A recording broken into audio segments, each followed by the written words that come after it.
Hello guys, मैं आज आप लोगों को हस्तरेखा ज्ञान के बारे में बताऊंगी कि आपका कौन सा पर्वत कहाँ पर होता है।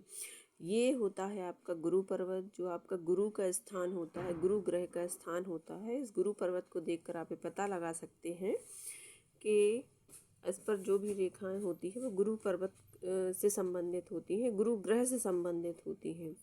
इसके बाद ये होता है शनि पर्वत। शनि पर्वत पर शनि ग्रह से संबंधित रेखाएं पाई जाती हैं। इसके बाद फिर आता है सूर्य पर्वत।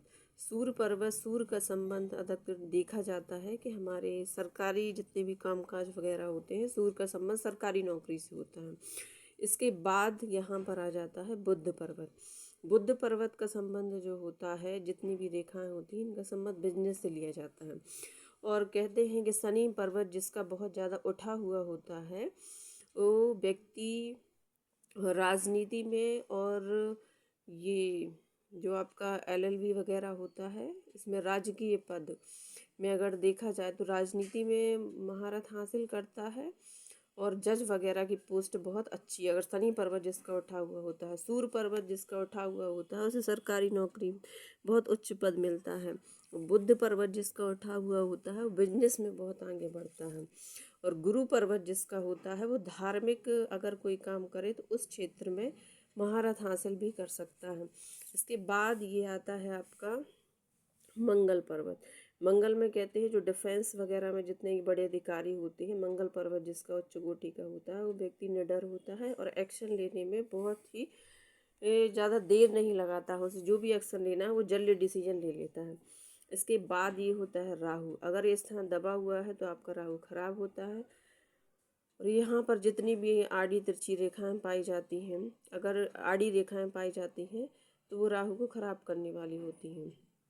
यहाँ पर राहु से संबंधित जितनी भी रेखाएं हैं उनको नेगेटिव इफेक्ट ही पड़ता है। अगर आपकी भाग्य रेखा से संबंधित जितनी भी राहु की रेखाएं ऊपर उठती हुई हैं तो वो तो आपको ऊपर की ओर ले जाती हैं, लेकिन यहाँ पे आड़ी रेखाएं आपके राहु को खराब कर देती हैं। इसके बाद यहाँ पे आता है आपका चंद्र पर्वत। चंद्र पर्वत पे जितनी भी ऊपर की ओर उठी हुई रेखाएं होती हैं वो आपको किसी विशेष विदेशों में ले जाने वाली कहा जाए तो ऐसे लोग विदेश में बहुत सफलता हासिल करते हैं। इसके बाद होता है शुक्र पर्वत। चंद्र पर्वत की एक और विशेषता ये है कि आपका अगर चंद्र पर्वत उठा हुआ है तो आपका देखा जाए मन बहुत ही शांत, ऐसा व्यक्ति के चेहरे पर चमक भी बहुत ज़्यादा होती है। और विदेशों में यात्राएं बहुत होती हैं। विदेशी जो यात्राओं के साथ साथ आपका जो वर्किंग बिजनेस देखा जाए या काम देखा जाए, विदेशों में बहुत सक्सेसफुल रहता है। इसके बाद आता है व्यक्ति का शुक्र पर्वत। कहते हैं जिसका शुक्र पर्वत उठा हुआ होता है वो व्यक्ति बहुत सुंदर होता है। उसके पहनावे का अगर आप देखेंगे तो एक अजीब अट्रैक्शन छोड़ता है उसका पहनावा।